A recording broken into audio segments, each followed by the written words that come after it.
Hi everybody, I'm Amy, this is my wife Maggie. Hello. Together we are ThinkerThemer. Today we have a copy of Art Society by Mitch Wallace and Mighty Boards. And this is one of those games that is just a crowd favorite, and we're keen to tell you why in this review. So in Art Society, we are art connoisseurs trying to curate, I should say, the best personal collection of artworks. And to do that, we're going to be bidding for different artworks, making sure that we get the ideal combo, making sure that as we're placing them, we're not making any faux pas, like putting the same thing next to each other, clutch pearls, hopefully not, and then making sure that by the end, we have the most impressive collection based on the trends, what's trending at the time, and also that our eye line, the things that people can see, that's where we have our, those trendy pieces of art.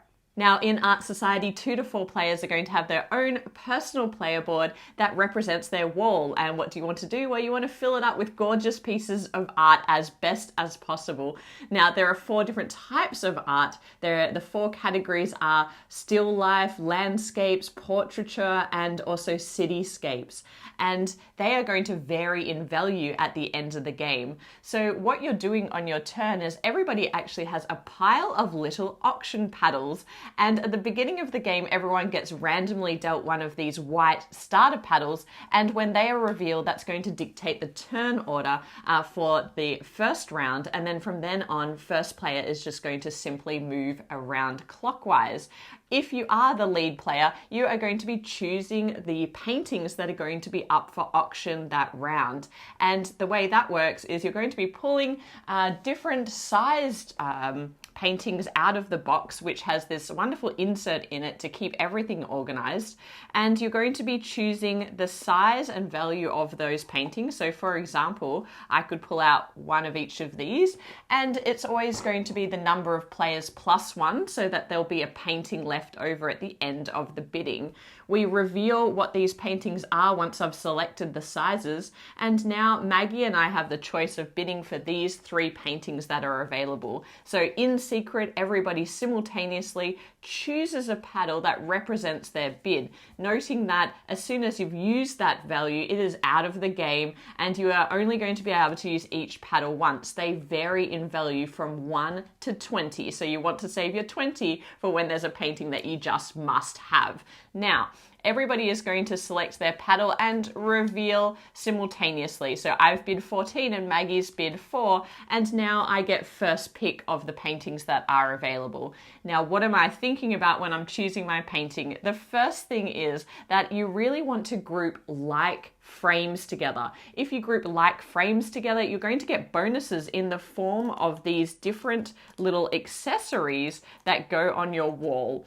Thematically, decorations that are going to be placed up on your wall.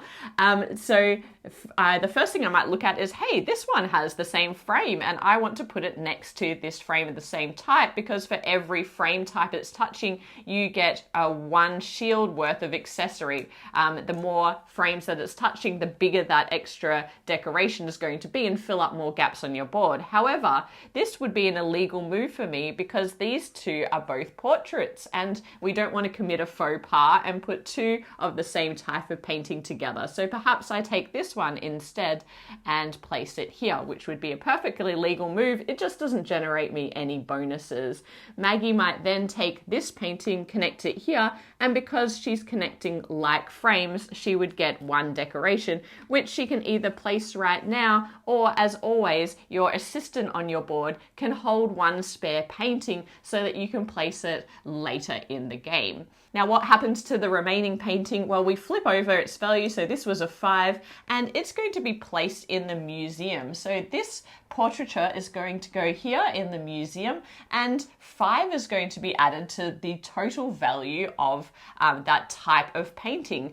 And at the end of the game, the different type of paintings are going to be ranked in terms of their highest order on this score. That's always influenced by the leftover painting, such that if this cityscape was the most most valuable painting at the end of the game, it would move here and every cityscape on our boards would now be worth 5 points. The other key reason why we're putting spare paintings here in the museum is now in a future round, if we were to take a portraiture, we'd be able to have the opportunity to swap the tile that we've ended up with the one that's in the museum, giving us more flexibility in terms of which paintings we're putting onto our wall. Now the game will continue until someone fills their board completely, or someone has 2 paintings left over, or we run out of our paddle stack, i.e. we go through 20 rounds of the game, although that rarely happens. Now, the way that the end game scoring works is if you cover your entire board, you're going to get a bonus 5 points.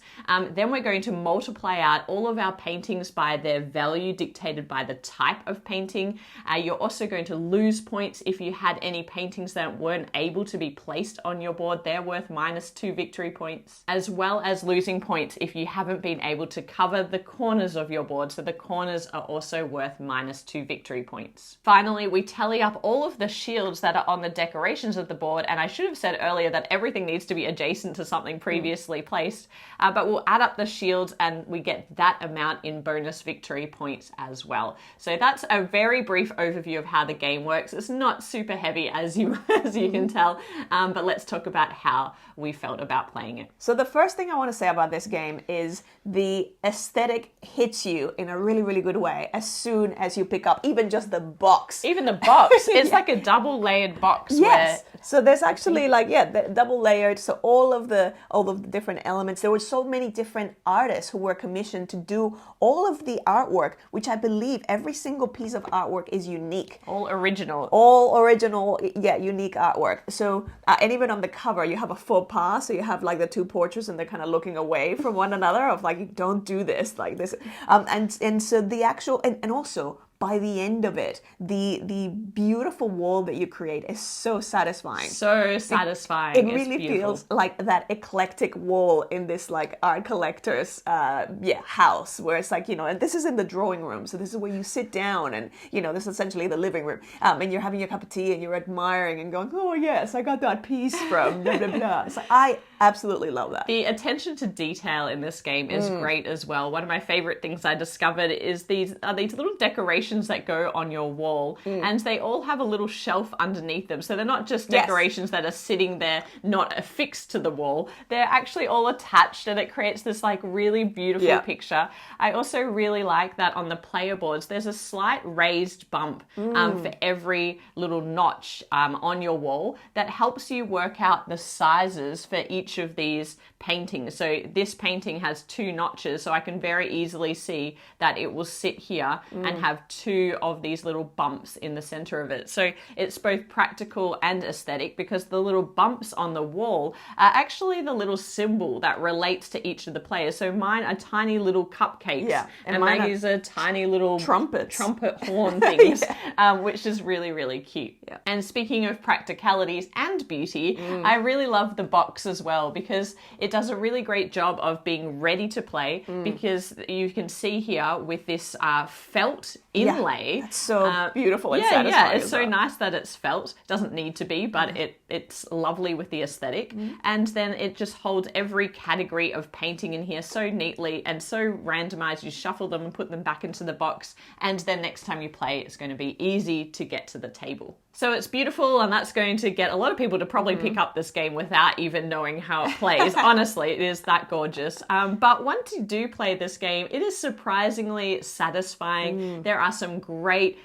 point of tension in this game, and when you're bidding, it actually feels like you are staring at a painting being like, that would be perfect for my wall. I have the perfect spot for that. I just need that, and that's going to give me that extra decoration that I need to fill that gap on my board. That would be perfect. Please don't anyone else take that. I need to bring out my biggest paddle and bid on that. And so that bidding fun is like any bidding auction game.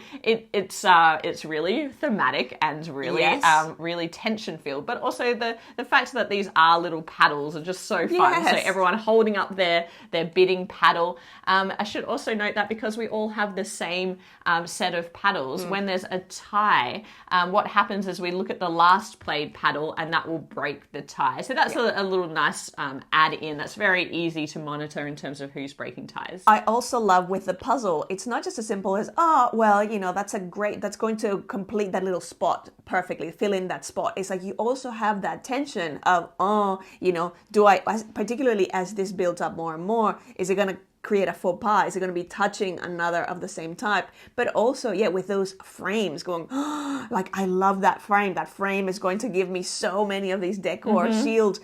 But it's gonna make a faux pas because it's like I've got this. So there's that other element of forward planning to make sure that you don't create an impossible situation for you to place and pieces. Faux pas are terrible because actually, at the end of the game, every one of your paintings on your wall is going to be worth between 2 and 5 points. But if you have a faux pas, both paintings are going to be worth 0. Nothing. So the two of the same type that are touching, worth 0. So that is terrible. You don't want to do that. And you can avoid it pretty well in this game. So it's not super punishing. That's the other thing I'll say about the puzzle is it never feels too restrictive. It's just, they kind of walk that balance really well. And the idea of this museum, because as this museum starts to fill up with other options, when you are drafting a tile, you get the opportunity to swap it with one that's in the museum, and that just the same color. And that makes the game feel much more accessible to people. It's not as punishing, so you never feel stupid in this game. Maybe you have one faux pas, but throughout the whole game, it's not like there's a runaway lead or anything like that. I also love that the way that you help influence the value of the paintings is by leaving one behind. So it's like for every round, whatever painting gets left behind ends up in the museum, and so anything that ends up in the museum ends up having more reputation. So it's like, and so there's that balance of going, I really want to make sure that I raise the value of that, but means that I'm going to have to forego that, potentially meaning that one of my opponents is going to pick it up and I'm still not going to, so I love that. And actually I forgot to mention in the end game scoring this eye line. Oh, yes. Because this is an opportunity to get extra bonus points, but it's really interesting because it only awards points if that type of painting is the most valuable type of painting. So for example here, for a landscape, you're going to get 5 points for each painting, but also if it's in the eye line, you're going to get a bonus 3 points for every painting. And that means when I'm placing these in here, maybe I want to have just a little bit of overlap with the eye line so I can get as many different types of paintings in this area as possible, because you don't know what type of painting is going to be most valuable at the end of the game. So you want to try and get a lot of diversity in here, or, towards the end of the game, if you've left this free, then you really want to narrow in on what's the most valuable. So that's a really interesting overlay to the puzzle as well. But I think what makes this game actually really special is just the combination of how aesthetically pleasing it is and how accessible it is. And those two things coming together is, as you know, is always going to make for a popular game. And this has delighted every single person that we have introduced this game to. I would add to that also, it's not just that it's beautiful and accessible, it's actually quite satisfying. It is very even satisfying. For someone that is like, I tend to prefer the heavier kind of, it's like the puzzle is crunchy enough that you're like, ooh, okay. So you actually, it is very, very, like the choices that you're making and the flexibility that it's giving you, it all kind of, it's working really nicely in an interconnected kind of way. And it's so easy to teach as well. This is not a game where you're going to forget the rules. It's super simple, and that means it's probably going to get to our table a lot. So whether I'm playing with gamers and we're just looking for, something, a bit of a reprieve from the heavy Euros in between games, or a start of the evening game, or if we're looking for something where, we might have a mixed group of people where there are gamers and non-gamers, everybody understands the tile adjacencies, and because of the theme, everybody just understands that they're trying to make this beautiful wall, and so the rule set gets absorbed really quickly, and then at the end of the game you've got these beautiful walls, and without fail, every single person, as I mentioned, that we've introduced this game to has just been like, Well, I loved that game. Like, let's play again. And so, you know, it doesn't happen very often where you find a game that just everybody enjoys, gamer and non-gamer alike. That wall at the end is so satisfying to look at. Going, oh, you know, all those. Or if you ended up having a little gap, you're like, oh, just that one little gap in my wall, it would have been perfect. But it's still just so beautiful the way. And every time you play, the wall looks different because obviously you're getting different pieces and you're putting things in different ways. And it doesn't overstay its welcome either. There's nothing superfluous in this game. The design is just perfect the way it is. So let's talk about player count, because that is the one element that you probably should consider if you're thinking about picking up Art Society. We've played it at every player count. It only plays 2, 3, or 4. We would recommend this at a higher player count. 3 and 4 for me. 3 and 4, 100%, because, well, you're bidding, and any game that has bidding in it is much better at a higher player count because it increases the amount of tension that you're not going to get what you want. But there's also more choice, so there's a lot more, Exactly, in this game, because it's the number of players plus 1, you're going to have more options available to you. And in a 2-player game, it kind of lost a bit of its magic for us. It just felt, you know, we thought maybe this is going to be a good 2-player game for when we just feel like something light, but it loses a bit of that dynamic. And also the market and the values of the paintings are shifting around a lot more. Other people are in control of that decision a lot more. So it's just a more interesting game at a higher player count. The only thing I wish for is I wish that this game played up to 5 and 6. I don't know why it doesn't extend to, because like most bidding games, the more players you have, the more fun it is, and it works really well at 3 and 4. And I wonder if maybe it's just the time would just kind of blow out a bit much. Because sometimes you have people kind of being a little bit paralyzed, going, ooh, but I could pick that one. And it's like, just pick something, which is fine at a 3 or 4 player count. But I think because of the occasion for this game, I am looking forward and hope they bring out a 5 and 6 player expansion. Maybe a couple of things need to change, but I think that because it's a crowd pleaser, that's when I would get this game out. It's just like something for a group of, you know, at the moment 4, but if there was 5 or 6 people and it worked with that, that would be fantastic. The only thing as well I wish is that just if they do create more player boards, that we introduce a bit more diversity into the player boards. There's not a lot of diversity in them at the moment, and everybody also tends to fight over the dog. Everyone looks at the player boards and wants to play. And there's not just one. Like there's also these like a couple of little dogs in the corner, and it's like that's just the cutest board. It's just like, why would you go for anything else? I was actually with a 2-player count. When we've played a 2-player, I haven't minded. It's enjoyable. It's just you don't have that amazing tension that you have the higher players. And often you're like, well, if this, you know, there's a couple of pieces there. I know that Amy's only going to take one of those. I'm pretty happy with either of the 2, and so the bidding then loses a lot of its flair. It loses a lot of it. Just bid anything. It loses a lot of its tension, and it's just going to compete with other 2-player games on our shelf, and I wouldn't be pulling this off the shelf at 2 players. So let's get into our ratings. For me, I absolutely adore the accessibility of this game and the production value of this game. I'm giving it a 7.6. Of course, it's not like super heavy for my taste, but I love seeing the joy that it brings to other people. And also, it loses a couple of points for me just around the 2-player scaling. Yeah, that makes sense. For me, this is actually higher than you. It's actually an 8.2 because it's just such a pleasurable, delightful experience every time. Like I find myself engaged the whole time that I'm playing. There's still enough interactivity, like with interaction with the table, and I just absolutely love that final wall, like that final creation. Like you genuinely feel like you're building up to something. Obviously, it's not, the reason it's not higher is because it's still, it's fairly accessible. It's fairly, on the lighter side. That is good from being able to play it, more broadly. But that's what it is for me. I think this one will be staying in our collection and one that we reach for a lot, and probably a great one for this holiday season that's coming up to play with family and friends who aren't as into games as we are, but not many people are really. We hope you enjoyed this review. If you did, please like the video, subscribe to the channel if you haven't already, and we'll be back with more board game content soon. But otherwise, bye for now. Bye.